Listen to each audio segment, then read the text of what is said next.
Bonjour, bienvenue dans cette démo du module marketing Celle-ci. Alors concrètement, le premier grand bénéfice de ce module marketing, c'est d'être pleinement intégré à l'intérieur de la suite Celle-ci.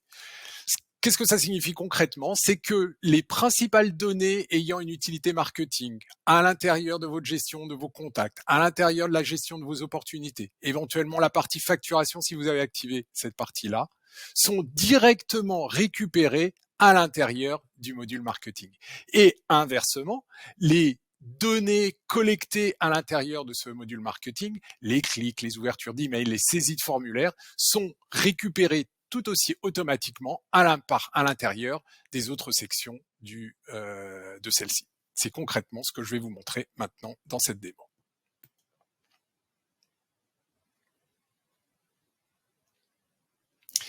Donc nous sommes sur la page d'accueil de ce module et première vision qu'on a, c'est ma base contact.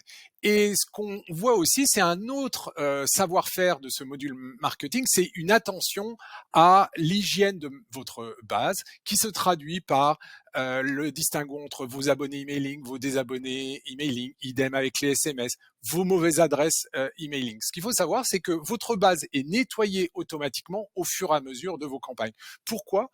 Parce que un autre savoir-faire important de ce module, c'est une grande attention à la délivrabilité et à votre réputation d'émetteur. Pour que votre message arrive dans la boîte de réception de vos destinataires, eh bien, premier enjeu, c'est évidemment la qualité de votre base et le fait qu'elle va être en permanence nettoyée en enlevant les personnes qui sont désabonnées et qui ont où les adresses sont erronées. Ça, c'est un autre cœur de métier qui est très très fort et qui se traduit aussi par tout un back-office en termes de routage, une infrastructure d'envoi, des méthodes d'envoi, afin que vos messages soient correctement délivrés, sous réserve bien naturellement que vous ayez une base saine de votre côté. Autre vision de cette page d'accueil de ce module, c'est les segments. Donc vous avez un certain nombre de segments à l'intérieur de votre compte. Ces segments, c'est quoi? C'est des sous-ensembles de votre base contact s'appuyant sur des critères. Donc là, je me mets dans un segment et vous voyez deux types de critères. Et là, on revient un peu sur les mêmes fondamentaux. D'un côté, des critères marketing, les comportements marketing. Donc, il y en a plein, les ouvertures d'emails, les clics dans les emails, les non-ouvertures, les clics dans les SMS, les réceptions de ces SMS, les validations de formulaires. Donc là, il y a pléthore de critères marketing et les critères en provenance de votre base contact. S'appuyant sur les données disponibles dans les différents espaces de votre CRM. Donc là, date de devis, date de facture, opportunité, ouverture, etc. d'une opportunité ou pas, date d'opportunité. Tout ça sont des données en provenance du CRM et qui permettent de créer des sous-ensembles de votre base contact, de critériser ces segments qui ensuite se mettront à jour automatiquement en fonction de l'atteinte de ces critères. Donc ensuite, je me remets sur la page d'accueil. Et concrètement, qu'est-ce qu'on peut faire dans ce module marketing? Eh bien, c'est des opérations marketing, des opérations email, des opérations SMS, des créations de formulaires pour collecter des contacts. C'est ce que je vais vous montrer maintenant. Donc, première partie, c'est la création d'un email. Donc, je vais m'appuyer sur un modèle disponible à l'intérieur du compte. Vous avez un certain nombre de modèles qui vous sont proposés. Vous pouvez vous appuyer dessus, les modifier. Vous pouvez évidemment créer votre propre modèle à partir d'une page blanche. Donc là, vous êtes sur la partie éditeur. Donc l'éditeur, c'est un outil dont on est pleinement propriétaire et qui vous permet de constituer votre campagne en toute simplicité avec des notions de glisser-déposer, d'un certain nombre de blocs.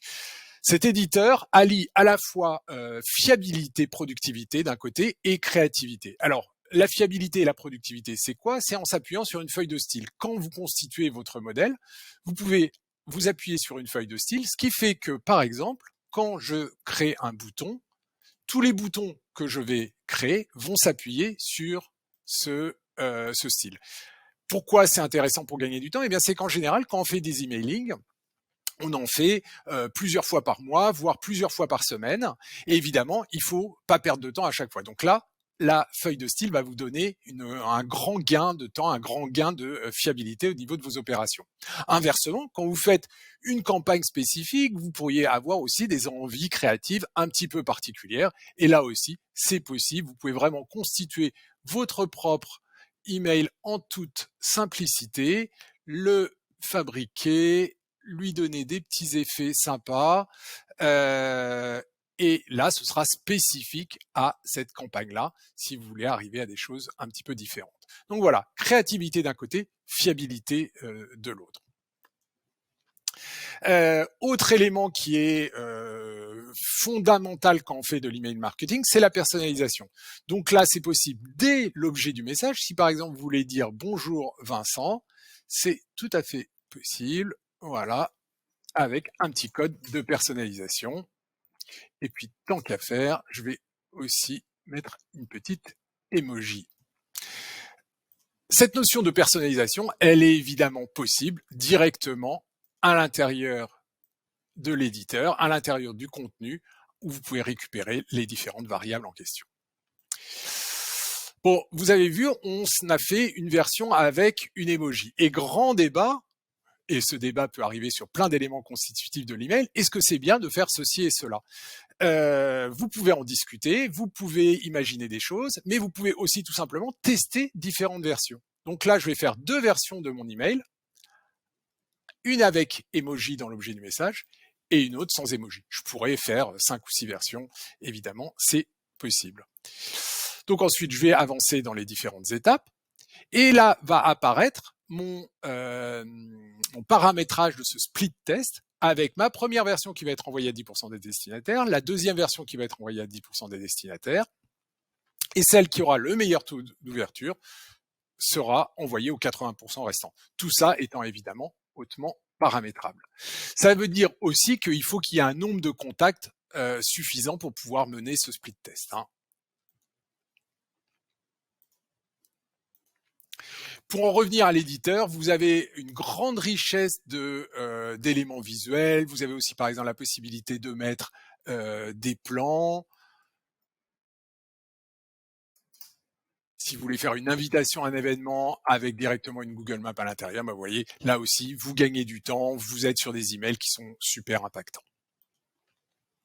On pourrait passer 15 minutes pour vous montrer les différentes possibilités de mettre un lien vers une vidéo YouTube dont il y aura une preview qui sera directement visible, différents types de contenus, des agendas, etc. Voilà, grande richesse pour faire des emails de grande qualité. Donc, j'avance dans les étapes. La version texte, c'est une version qui n'est plus véritablement consultée par les destinataires, mais certains logiciels anti-spam continuent à l'analyser. Donc, c'est évidemment encore important de l'envoyer avec le contenu texte récupéré directement à partir de la version dite HTML. Ensuite, je vais choisir mes destinataires. Donc là, je m'appuie sur éventuellement les segments que j'ai créés.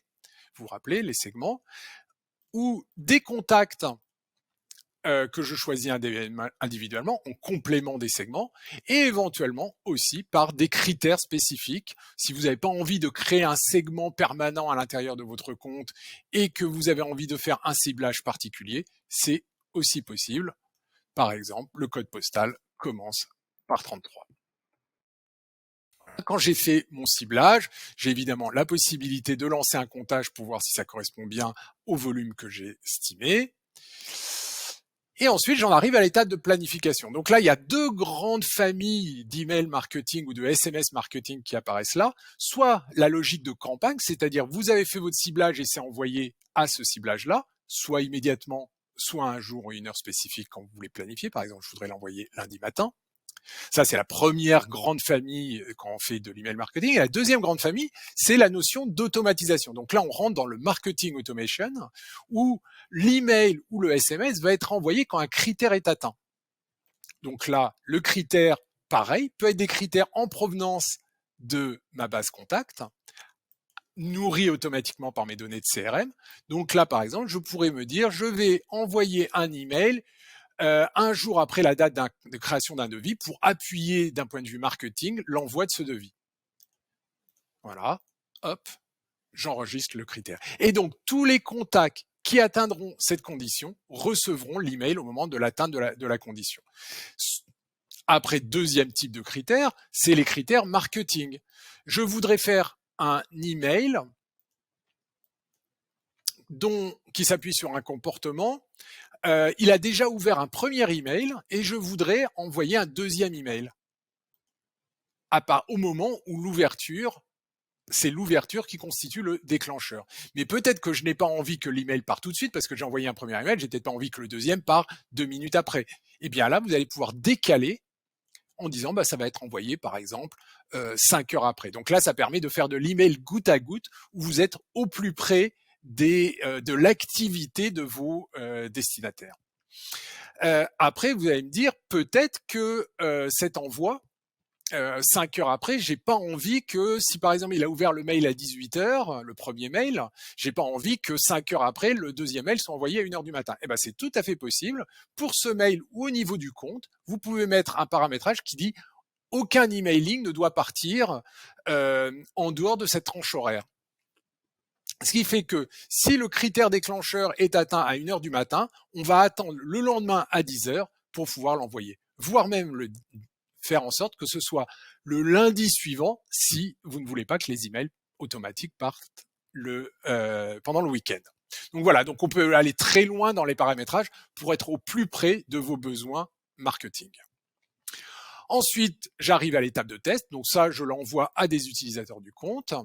Soit je peux l'envoyer aussi à une adresse externe, par exemple un prestataire qui interviendra à l'intérieur du compte. Et ensuite, à savoir, vous pouvez faire autant de tests que vous voulez. Ils ne sont pas décomptés de vos crédits d'envoi, donc allez-y, c'est important de tester les campagnes, puisque quand un email est envoyé, on ne peut plus le corriger dans la boîte de réception de vos destinataires. Donc, grande vigilance et nécessité de tester. Et ensuite, l'email partira quand le jour est à l'heure dite. Vous avez ensuite là une visu sur des rapports. Donc là, je vais mettre dans les rapports de ce compte. Donc là, c'est des emails c'est un compte de démo, donc c'est sur des petites quantités de contacts, mais ça vous donne une bonne visibilité au niveau de ce qu'on trouve à l'intérieur d'un rapport, donc le nombre de contacts envoyés, reçus. Il y avait une erreur hard qui sera écartée de vos envois suivants, donc le fameux nettoyage automatique. Une vision sur vos ouvreurs. Alors là, 86% de taux d'ouverture, c'est super. Vos non-ouvreurs. Et vous avez pour chacun la possibilité d'afficher la liste. Vous avez aussi la possibilité de créer un segment sur ces différents sous-ensembles, ouvreurs, non-ouvreurs, cliqueurs, non-cliqueurs. Donc, vous avez une vision un petit peu globale de votre opération et ensuite, vous avez une vision un petit peu plus fine par segment. Soit des segments qui étaient destinataires de votre opération, donc là, un segment spécifique, mais aussi des segments que vous pouvez paramétrer à l'intérieur du compte pour avoir le distinguo à l'intérieur de vos rapports. Donc là, je vois que, par exemple, ma clientèle de professionnels a été beaucoup plus réactive que ma clientèle de particuliers. J'ai aussi une vision par domaine destinataire. Donc là, là aussi, c'est la délivrabilité. C'est notre métier de routeur d'email qui apparaît là. Vous voyez, en fonction des principaux domaines destinataires, domaines de réception, la performance qui vous permet de voir comment ça s'est passé aussi au niveau de la délivrabilité. Vous avez une vision par terminal, ordinateur, mobile, et puis finalement la carte des clics, c'est-à-dire au sein vous avez une visu de l'email qui a été envoyé et voir où se sont dirigés vos principaux taux de clics. Vous avez finalement une visu un petit peu de la même chose, mais sous forme de liste, c'est-à-dire les différents liens à l'intérieur de l'email. Et vous voyez, là, c'est un email qui a bien fonctionné. Il n'y a eu que 3 clics vers le lien de désabonnement, ce qui est plutôt bon signe quand on fait une campagne. Ensuite, je vous propose de vous montrer une autre partie du module marketing, c'est la possibilité de créer des formulaires. Donc là, je vais m'appuyer sur un formulaire en fabrication et je vais vous montrer comment il est constitué. Il est constitué à un certain nombre de champs qui sont les champs existants dans votre base contact, ces fameux champs alimentés automatiquement par les données en provenance du CRM, que vous pouvez compléter de champs spécifiques, qui seraient des champs propres à ce formulaire, qui ne seraient pas reliés à la base contact. Donc vous pouvez mixer les deux types de champs. Donc après avoir composé ces champs de saisie, vous pouvez habiller d'un point de vue stylistique, et puis rajouter un haut de formulaire, un bas de formulaire. Ensuite, vous allez passer les étapes de propriété. Vous pouvez éventuellement mettre une jauge, c'est-à-dire que le formulaire sera actif jusqu'à un certain nombre de saisies. Ça, c'est très pratique quand on fait un événement en présentiel avec une jauge. Vous pouvez limiter à, par exemple, 50 personnes pour pas qu'il y ait trop d'inscrits à votre événement. Et ensuite, ce formulaire, il va pouvoir être intégré à l'intérieur de votre site, soit en récupérant le lien directement, soit sous forme d'un iframe, un petit peu comme quand vous mettez une vidéo YouTube dans un article, soit sous forme d'un JavaScript qui permet une intégration plus profonde, ou sous forme du modal box, c'est-à-dire une box qui va apparaître au-dessus de votre site. Voilà, donc là, j'ai une prévisualisation de mon formulaire que j'ai créé en quelques minutes. Ce formulaire va automatiquement créer des opportunités à l'intérieur de la partie CRM et on ira voir ça dans quelques instants. Dans les dernières choses que je voulais vous montrer, c'est cette partie automation. Donc, ces fameux scénarios automatisés, ils sont ensuite agrégés automatiquement dans un rapport qui rassemble les différentes composants de ce scénario. Là, c'est un scénario où il y avait 2 emails qui le constituaient et qui va vous permettre d'avoir une visu de la performance, 40 envoyés, 44 clics, ça vous permet de voir est-ce que ce scénario a été utile pour mon marketing et pour mon développement.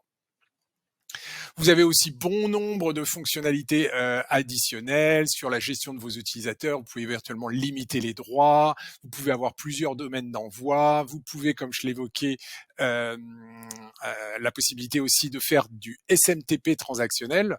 Le SMTP transactionnel, c'est la possibilité d'envoyer des emails, non pas en créant la campagne dans l'application comme je viens de vous le montrer, mais la possibilité de l'envoyer à partir de votre propre système d'information. Donc là, c'est pour bénéficier de notre délivrabilité quand vous envoyez des mots de passe à partir d'un système interne. Par exemple, si vous êtes un e-commerçant et que vous avez besoin d'un outil juste pour la partie envoi de mail ou en complément de la partie marketing, vous pouvez utiliser le SMTP transactionnel qui vous fait faire des gains d'une part en termes de délivrabilité, qualité du routage et ensuite suivi des envois avec une console de reporting spécifique. Vous avez pour conclure aussi, comme j'ai déjà souligné, la possibilité d'envoyer des SMS. Donc, pour conclure et avant de revenir sur la partie CRM, l'ensemble des données utiles d'un point de vue marketing sont remontées à l'intérieur de la partie CRM et je vais revenir dans cette partie-là pour conclure cette démo. Donc,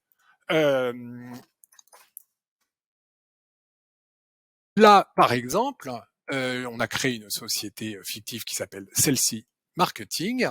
Et cette société, vous allez voir, a un certain nombre de contacts à l'intérieur. Et je vois dès la page d'accueil de ma fiche société, qu'est-ce qui se passe au niveau de mes contacts. Alors là, c'est une société qui est très active, il y a beaucoup d'ouverture d'emails, il y a beaucoup de clics dans les emails. Et ensuite, je peux voir ça de façon individuelle. Pour chacun de mes contacts, là je suis sur un contact spécifique, eh bien je vois le comportement, les activités marketing de ce contact. Et donc, c'est évidemment un indicateur très puissant pour ma prospection derrière. Ah ben bonjour Madame Pauline, apparemment vous êtes intéressée par mon produit, et bien donc je vais vous appeler en priorité. Et qui sont avec aussi les autres éléments, les autres activités qui sont consignées en provenance de votre CRM. Donc ça, c'est un premier élément extrêmement important, c'est toute cette activité, ces comportements marketing sont directement disponibles au niveau des contacts et des sociétés.